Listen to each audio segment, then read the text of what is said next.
On this podcast, we're going to be talking to all different kinds of people that are all on their own journey and they've all got their own story to tell. We're going to go beneath the surface. My name's Paul Schweiler and I hope you enjoy.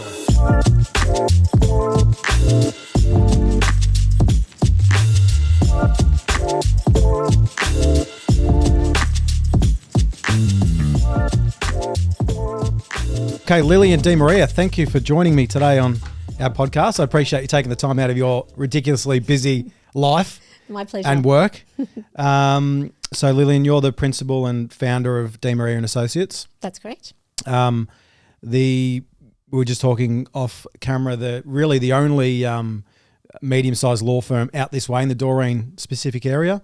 So you've got a good point of business out here where there's good opportunity for you and obviously good opportunity for everyone else around to team up with you. So, and again, we're going to talk about this now because you are one of the busiest people I've ever met in my life. In fact, your hours that you do are wild, to say the least. Tell us a little bit about yourself and a little bit about De Maria and how it all sort of unfolded and how you got here. Okay, well, my passion was always to be a lawyer since I was, quite young. The pathway didn't lead me there straight away. I was in finance. I ended up getting in finance for a period of about maybe 8-9 years. However, went back to uni and finished my law degree and then started working in law firms, various law firms, and then decided one day that, I think it might be easier for me, and also I think in the way that I want to service my clients was a little bit different than the way the firms that I worked for. So I set up in a garage. That lasted 9 months before I started growing. You worked in a garage? I worked in a garage. Doing law? Yeah, my husband set up my garage. There was myself and I had another employee that came across with me from one of the firms that I worked at. And we started from scratch basically and working from the garage, and only took us 9 months before we had to come out and get an office in Doreen. I love that. And when you were getting into the law areas of business, what part of law were you attracted to? Because there are a lot of different avenues, right? Of course, yeah. Did you have any aspiration to go down a different, criminal law or anything like that? Well, it's very difficult because when you finish your law degree, you really don't know what law you want to practice. So it's fairly general, a law degree, is it? It is. It's very general. You do a lot of, different subjects. Then you go, back in my days, we used to do articles for 12 months. So then you work for a firm for 12 months and then you can decide there, what you like and what you don't. But what I did is I did a Leo Cusson course, which is an alternate if you can't get articles, because at that time it was very difficult to get articles to work for a firm for 12 months. Yep. And everybody tries to get city firms. So I did Leo Cusson's, which is another bit of schooling. You learn different areas of subjects. You do a little bit of mooting, court mooting, and, a bit of practice as well as theory. And I was attracted to estates, I think, first. Wills, probate, deceased estates. I liked doing that. Touched a little bit on family law, a little bit in conveyancing, but it wasn't very challenging. Conveyancing wasn't challenging for me. And then when I started working at a firm, when I did my articles, or first year, I did family laws, thrust into family law. So learnt on the job by a very skilled family lawyer, specialist. And from there I just started doing family. That's awesome. I can't get the visual out of my head that you're working in a garage though. Yes. It reminds me of Jeff Bezos at Amazon working in that you sent that photo of him in that old office? I have. It's funny where people land and where they start. But unfortunately I don't have his paycheck. No, wouldn't that be nice? Wouldn't that be nice? We're going to talk a lot about your business and what De Maria does for the community and all that sort of stuff. But just before we tap into that, a little bit more about Lillian. What do you do outside of work? Because your hours are crazy. Let's just touch on that now. Okay. The amount that you're committed to your business is second to none. I've never heard anyone do the time that you do. We've got Emily off camera too, by the way, on the mic for those of you that are watching, listening in. It is, and you're probably a little bit like Elon Musk. Like you have been known to sleep in your office. A couple of times. There is a couch in your little office that apparently you'd get a bit of a shut eye on that. Well, I think I did about maybe 2 or 3 24 hours straight through. So what's normal business for you? What's a normal week of hours and times and okay. Well, for me, I'd probably get in around 7:30 in the morning. And I'd leave anywhere between 7:30 and 9:30 as normal. And then if I was to work a little bit later, then it would be probably 12, 1, 2 o'clock in the morning. Yeah. Yeah. Because I know recently, because you've taken on some new parts of your business and made a few other commitments, your hours have been... That's right. And that's one of the reasons I've purchased 2 law firms. I've purchased their deeds. Right. So obviously by law we have to notify these clients that we have their titles, their wills, all their important documents, and then to go through and put them into our system and make them our clients it's a lot of work. And we're talking about, over 2,000 for one firm and about 2,500 for another. Wow. And plus, keep up our daily work as well on top of that. What was the driver behind those purchases? Well, one of them was just fell into my lap, and I asked the question when the firm was closing down, is anyone purchasing the deeds? And they said no. And I said, well, what does it take? What do I do? And the opportunity came.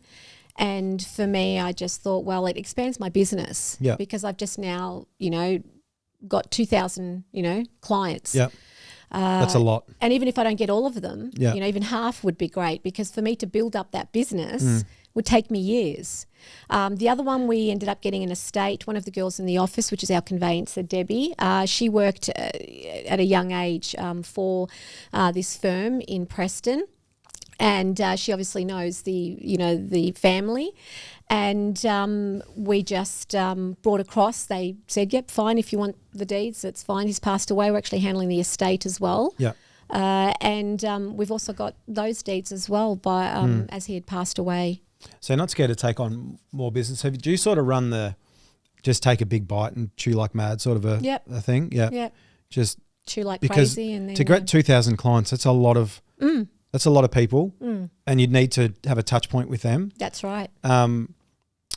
What do you think? What sort of percentage of people do you think are comfortable to stay around and trust you with their family affairs? Look, and that's why I put the hours in, because the girls work hard at my office as well, every one of them. They're very committed.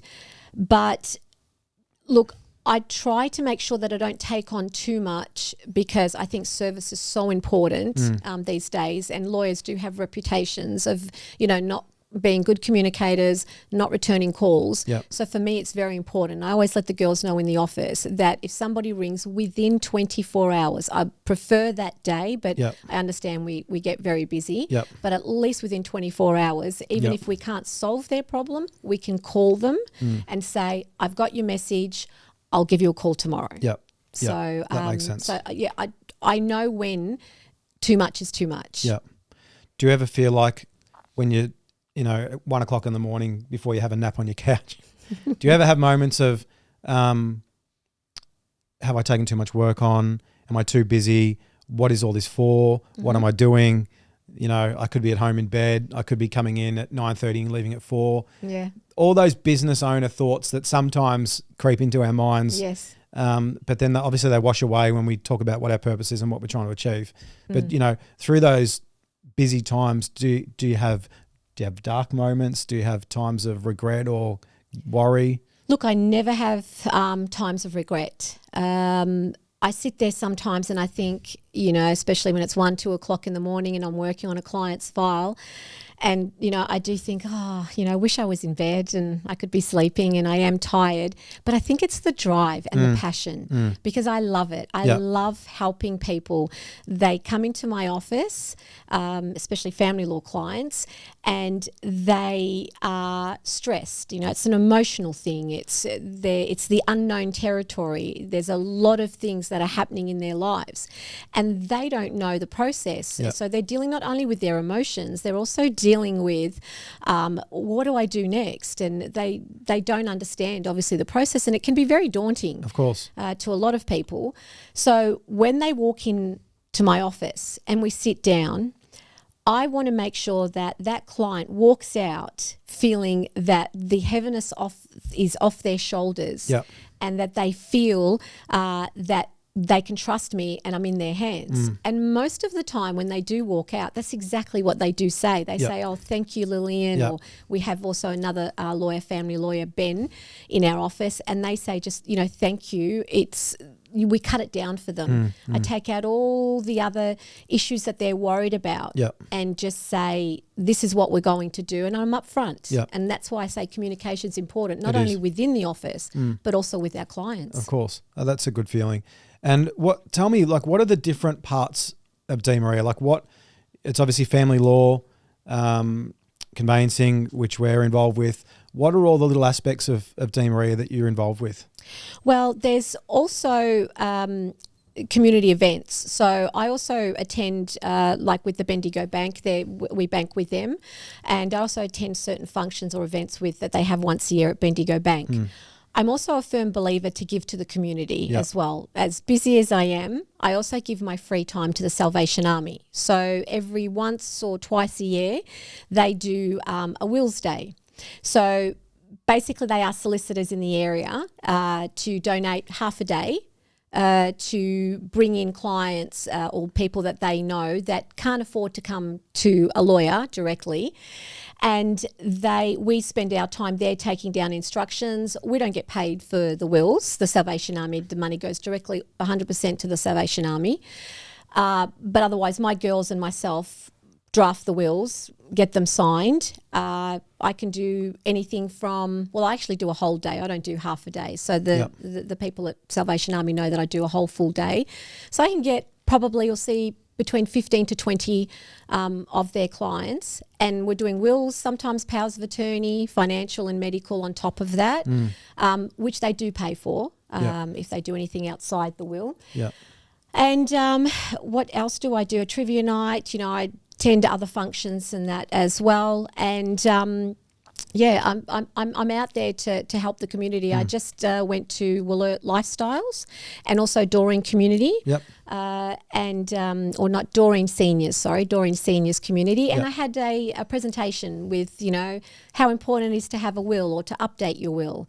So, and how many of those people, even though, it's a seniors group, you would assume everyone knows about it or has information, but how many of those people do you find that really aren't aware of the importance of some of these things, and they don't even have plans in place at their age? Yeah. Is that a common thing? That is a common thing. I'm so surprised that, from 50 onwards, they either don't have a will or their will was done 30 years ago, title's sitting at home, and just explaining what a financial power of attorney is, just explaining the ramifications if you don't have a will or haven't updated your will.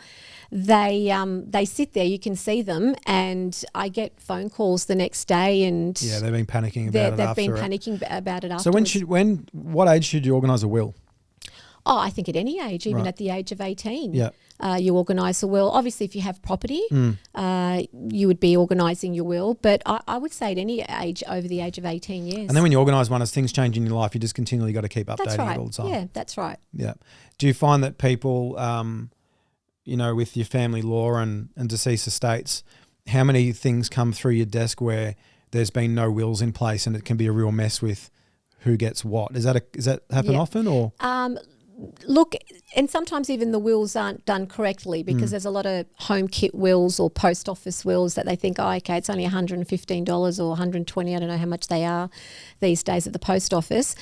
and they're done wrong. So, So tell me about that. Like, I don't know much about it. Yep. I know we have a will with you.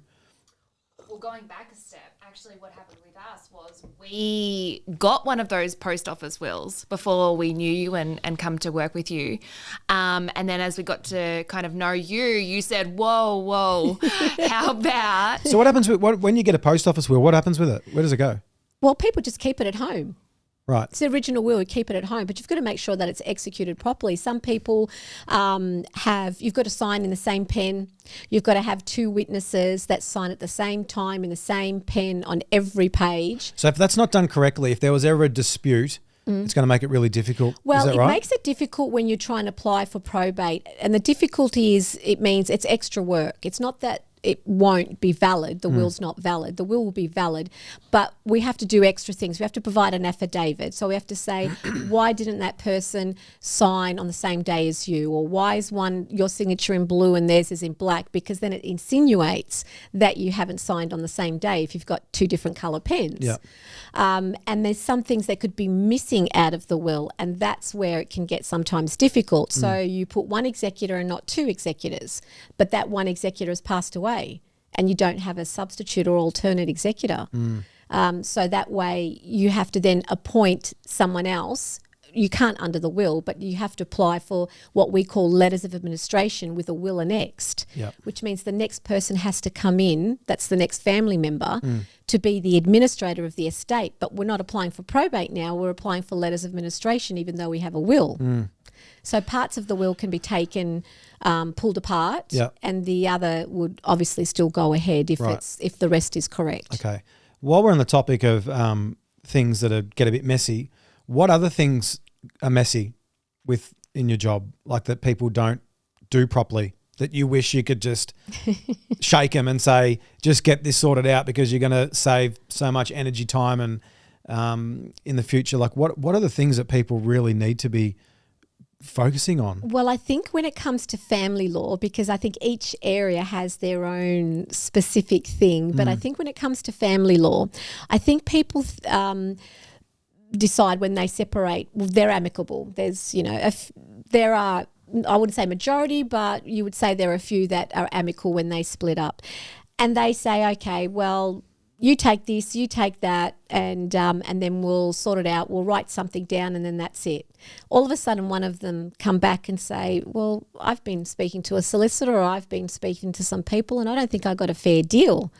So then they come to a solicitor and I look at it and they've drafted their own agreement and the percentages and everything was wrong, and just redoing that all over again instead of at least getting advice from a solicitor. It doesn't cost much just to get the initial consultation. Do it properly the first time. Exactly. Or if they go online to the Supreme Court, you can download the application for consent orders, but you need a solicitor to do the minutes of consent orders, which are the actual orders that you file with the court. So you get that. You get divorces as well. People want to do their own divorces and then they don't serve the other person properly. They just say, here's the divorce, I've signed it. It's not proper service. So when you get to court, it's, that for family. And what about law. people coming to you that are going through a separation and you genuinely feel that their requests or what they're after is just really not fair and you think that they're being out of line and maybe being too greedy or whatever it is? How do you go with, do you say no to some clients and say, look, if you're really firm on that, I'm probably not the right person for you? Or do you try and coach them and lead them down a path that you think is going to get a better result? How do you deal with those really difficult clients that want everything? Yeah, well, it depends on each client's different, obviously. Some you can, I listen to them and, ask them, what it is that they are actually looking for. I will give them that advice.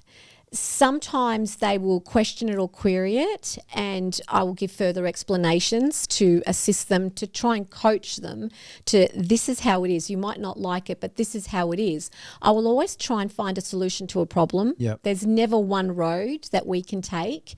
There's always things and other options out there. Sometimes we can't see it. So I'll say, leave it with me and I'll see if we can try and work out something else. But most of the times, if it's unreasonable, if it's totally unreasonable, I'll let them know. If they still want to take, and when you say people could be greedy, you get On the other hand, you get people who will take less. I just want it over with. I don't care what I get. And is that easy for you just to not get involved with that, or will you actually No. suggest no? You need to go a bit harder for whatever the reason is. I can't let that go, but it's very hard because in most cases it's women and it's I've got the children. I can't do this. I don't care if he takes he gets 80% and I get 20%. It's that emotion that these people go through, and like I say, mostly females that attend the office. Yeah. But what I do is I basically explain and go through a certain process, which I won't bore you with now, but I go through certain things with them because this is emotion. So this is them speaking from emotion. They don't have a clear head. If they're so dominant, and at least I know they're getting something, we won't be able to put it through the court because the court won't approve these orders. Because it's not, the court always says fair, just and equitable. Yep. If it's not fair, just and equitable, the courts won't make them. And I'll let them know that. It's not only me that's not approving it, it's the court. Yep. And sometimes they think about that and they say, oh, okay, so it's not just my advice, it's the court wouldn't approve these orders. There's an alternative that you can do, what we call a binding financial agreement. It's a contract, basically. It can be broken at any time, so we try and make it as tight as possible. You can then do a binding financial agreement when it's unfair. However, if they're not listening to my advice and they still want to go ahead with me, which most of them do, I do a waiver of legal advice. So it's like, you're entitled to this, you were supposed to get valuations on this, you didn't do A, B and C, but you still want to go ahead with it. I'll do a binding financial agreement, however, a waiver of advice, so you were aware of it at the time. Yep. That makes complete sense. Your team, how many have you got? I've got 9 now, nine people. Is that a comfortable number? Yeah. Is it hard to get people in law? Look, it's hard to get lawyers, actually. Good lawyers that want to work in the suburbs. Right. At the moment, I have one on maternity leave. I have another one, Ben, Vincent, and I also have and there's myself, obviously, being the principal solicitor, but I have a lot of support staff. Yep. And how, like when you say you purchased 2,000 clients, you obviously need a good, I feel like you could probably say that you do it all by yourself, but your team is there behind you. They've all got their own roles to play, but your team's obviously so important to you in your business, and being able to have the confidence that you can go forward and still grow the business and have everyone's back. What's everyone like that work with you? Everyone's different people, different humans. Different personalities in the office. We have signs that we also put up, in our office. Be kind. Yep. You don't know what people are going through. You come to work. We spend most of our times with each other at work, and then you come together. Everybody has different personalities, so we all try and assist each other. We have a HR department, even though it's not big enough to have a HR department, but we do have someone, Chris, who's fantastic. She's also my bookkeeper, and she's great with the girls. So if they can't come to me with any issues, they will go to Chris. Yep. We have regular meetings. We also, to help break that work, ethic. Yeah. We also have things we do after hours.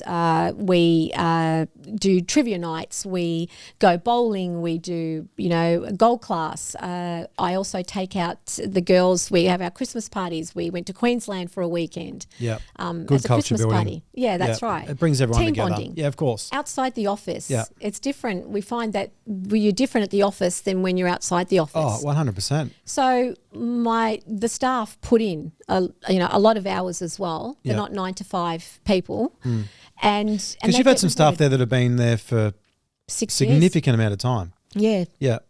for at least. What do you think? Speaks for itself. What do you think the key is to retaining good people? Listening to them. Yeah, Listening to what they want, and I know. A lot of staffs, and sometimes it's just little things. And I try and accommodate, every staff I try and accommodate because I've got to look at it from a business point of view, which I think that's why I have Chris there, because she puts me in line when it comes to business. But I with the girls, I'm very accommodating, and also with, you know, Ben, because we have one male and the rest are girls. How does Ben go with that? He loves it, I think. But we all love Ben too, so Ben's great. But what I think is the tool is accommodating everyone and being fair. I think just being fair and reasonable. Yep. And having that open line of communication. Yeah, for sure. Yeah, for sure. Not bottling it up. When you bottle it up, and as females, you know, you bottle things up and then it explodes at the end. So I always encourage. No, it doesn't do that with females, does it? No. Sure. No way. Say this. What are you even We're talking editing about? this part. Anyhow. Topic that's obviously really linked up with what we do, without going into it too much, like I rave on about Section 32s and contracts being in order. Like, it pains me so much when I get a seller and we explain to them the importance of a Section 32, get it ready. We need it ready before on the market. And I think that as much as I say, some people just don't understand how important they are, and we need them to actually take an offer and sell your property. But in a really brief description coming from yourself, like Section 32s and contracts, what are they? And why do we need them to sell a property? Okay. Oh, well, to try and put that in a short form. In basic terms. Look, they are very important. They're very important the way they're drafted, because obviously a sale could be void for that. So it's, you know, there's a lot of pressure, and I know coming, you know, from an agent as well, you know, you've got, you know, you have to sell the property on behalf of the client. We have to make sure that the contracts are correct as well. Yep. Section 32 is basically, you know, all your certificates and everything that's in relation to the charges to your property. You know, your rates, if it's a unit, your OC, you've also got land tax in there, you've got council rates, so you've got, and permits, you know, so anything in the last 7 to 10 years that's been built is so important to have that in your Section 32. Yeah. The contract itself is, you know, done by REIV anyway. We do the precedent one from the Law Institute, but however, you still have to make sure that all the special conditions and any general conditions, special conditions don't override any general conditions. Yep.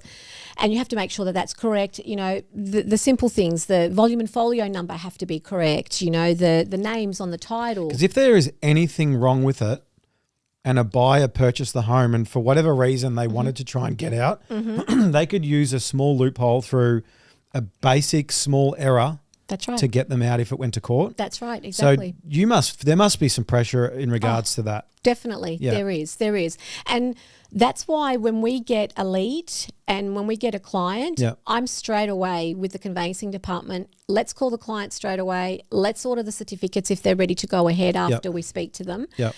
Because I know the agent's going to call me within 2 days. Where's the contract? Yeah. Now, the certificates can take up 7 to 10 days. When it's with units or apartments, the OC, it takes a little bit of a long time. What's the OC? Owners Corporation. Owners Corporation. Yeah, Owners Corporation. It used to be old body corporate, but now there it's Owners Corporation. Yep. So that in itself takes a while. So if I'm at least 1 week ahead of the agent, then I know when they start calling me, I can have the contract. So new client, no, I'm very impatient. Yep. So new client calls you up and they want a Section 32 and a contract. They're going on the market. What's rule of thumb? So you're 7 to 10 days to have it ready. 7 to 10 days to have it ready. Some happen quicker. Some can sometimes go right through to the end. Yeah, but give or take. That's right. Okay, that's always good to know. So anyone watching this or listening, and you're going to sell, please just get it sorted so I don't have a breakdown. That's right. Because it pains, and it really does. And the reason why is because if people leave it to the last minute, but they want their home on the market within 2 seconds, and I've got a hot buyer that's trying to buy this place, it's going to remain verbal until the contracts come in, and verbal only lasts for so long before they lose interest and go somewhere else. So and I get it, and I get it. So not only are we trying to assist, the real estate agent, we're trying to get the contracts out in the Section 32, but obviously, having a law firm or being, running a law firm, you've got a lot of people that you really need to please. So, you've got real estate agents here, you've got, clients there, you've got staff that have got to do this. And then you've got, purchasers solicitors or vendor solicitors, whoever it may be that you're dealing with as well. And then you've got banks. So you're coming from everywhere. Of course. We've sort of done this in reverse, but I want a little bit about Lillian. Like what because you are a really busy person, but like what do you do in your downtime? I love What fills up your cup? what fills up my cup. Traveling. Yep. And You seem to get away a little bit, once or I twice do. a year. Yeah, I do. Yeah. I do. I have great staff that I can leave there, but I also take my laptop with me, so my laptop doesn't go anywhere without me. So I am working, but just obviously not as much as I would be in the office. But I'm never not working. But traveling, absolutely love traveling. And I also love sport. I love playing tennis. So I play competition tennis a couple of nights a week. I played last night. We won. Good. And family. I think family is important for me. Yeah. Tell us a little bit about your family. Well, kids, I have 3 stepchildren. Oldest is 32, and I have the youngest is 22, and 2 children of my own. So we have 5 children together. So, busy? Yeah, very busy. Good family events? Fantastic family events, yeah. We have, actually on Sunday we all got together, all 5 children. 2 of them are partnered, married. And we played this game. I won't even say what the game is, but we played this game. It's a new game.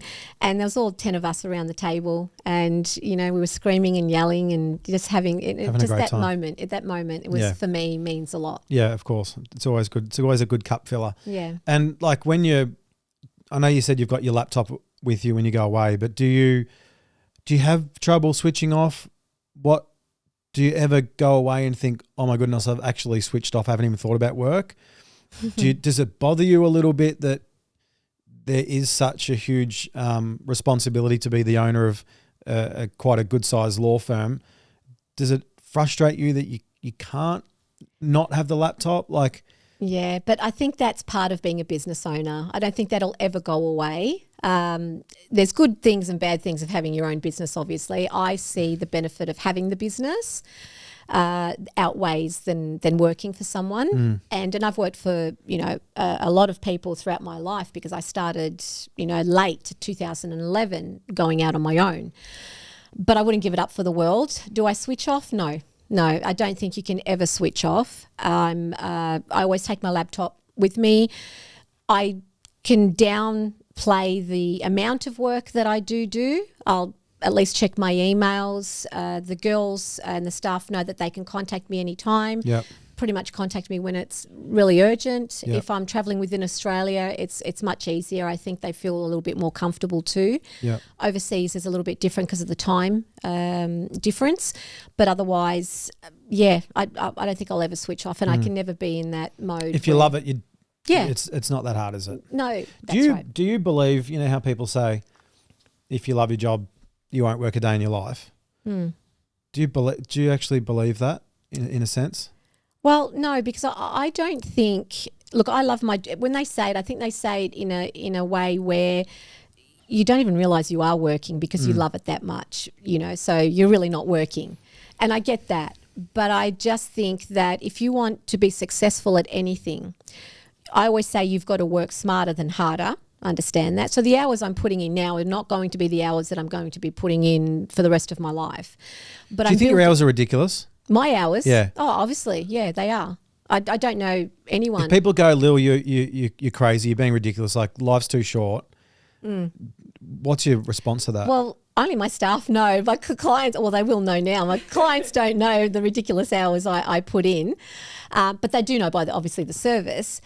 However, what's it all for though? What's it all for? Oh, helping people. What's the big Paul? picture? Helping people. Like where's De Maria?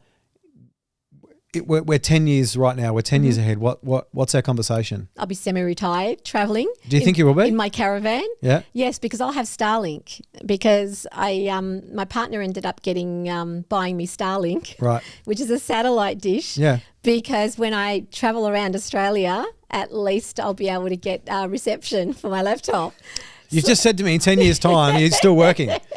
No, that's now. So from now up until 10 years. But look, where do you look at, where's the business going? Is it, are you looking for, you've obviously made a couple of big purchases and you've got a lot busier quick. Once you've got that under control, is that just a continual, we're just going to tread here, or where do you want it? Have you got a vision? Do you have a big goal? I do. I'm really trying to get my younger daughter to get her law degree. She's doing no, is that Nat? No Natalie. pressure, Nat. No pressure. She's at the moment at university doing criminology and psychology science at the moment. So hopefully I can get her to do her law degree, because I've got to look at a succession plan for the business, and I don't want it to stop there. I want the De Maria name and the business to carry on. Yep. She works in the business, so she obviously understands the dynamics of it. So I basically would like to have her in the business, probably a manager, another solicitor to take over my role. I think I'll never completely get out of it, but I think I'll be at that point that I would be able to know that it's in good hands, and I would be contacted a lot less than what I am at the moment when I go away. Wouldn't that be nice? That would be great. But that's what I'm. That's but my at the goal. moment, do you still feel like you're in? Because how many years you been in the business? As a lawyer, or I have my As a own lawyer? business. As a lawyer, it's been 21 years now. And how long has De Maria and Associates been running? Since 2011. Do you still feel like you're in growth mode? Yeah, I am, but I've got to make sure that I don't grow too big. I could grow a lot bigger right now, but I want to try and do it in stages, because otherwise I will always be doing this ridiculous hours. And not only that, I don't want to burn out my staff too. No, of course. I want them to be able to, work the normal hours, and, it's only at times when things are, up, and it flows up and down to be able to work the extra hours, but not constantly. Any hard lessons that you've had through business? Have you taken any big losses? Have you ever have a crack at something and you just took a big loss and you learned from it? Have you? Not really, because I'm of the, the old school that if I can't do something, I'll be honest. I'll just say, look, I don't have the expertise. I'm not going to pretend and go with the flow. And I know there are lawyers out there that do that, because they'll just take on the business. I know some that don't know how to do family law, and they take on a family law matter.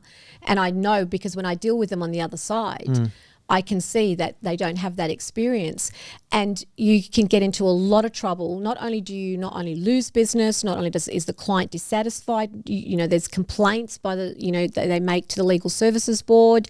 There's, your license can be taken away from you for doing things that, that you don't know what you're doing. Yep. So I think in that way, touch wood, I haven't had anything major that has blown up. There's been little things here and there, and we've got onto it, straight away. Yep.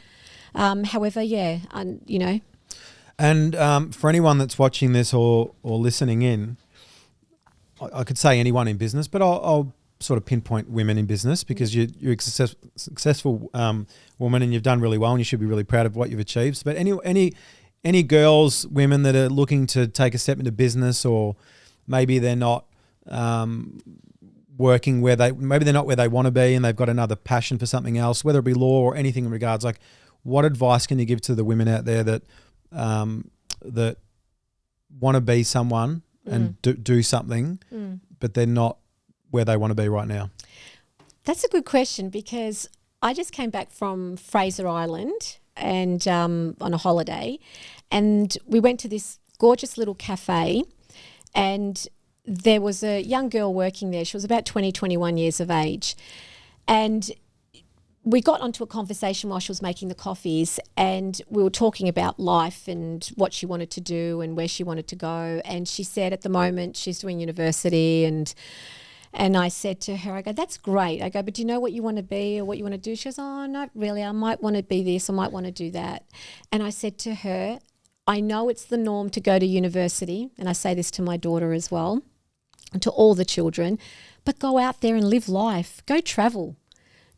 Experience what the world, Australia, even overseas. If I had my time again, that's what I would actually be doing. I would be traveling, because I think it's an eye-opener. Meeting people, seeing different cultures, being put in positions. It gives you the independence as a woman to be able to, if you can travel on your own as a woman, if you can be independent in, what you want to do and not the norms of society, what we are supposed to do, which is, study, go to university, get a job. You're going to be doing a job. I said to her, you're going to be working for the rest of your life. Yeah.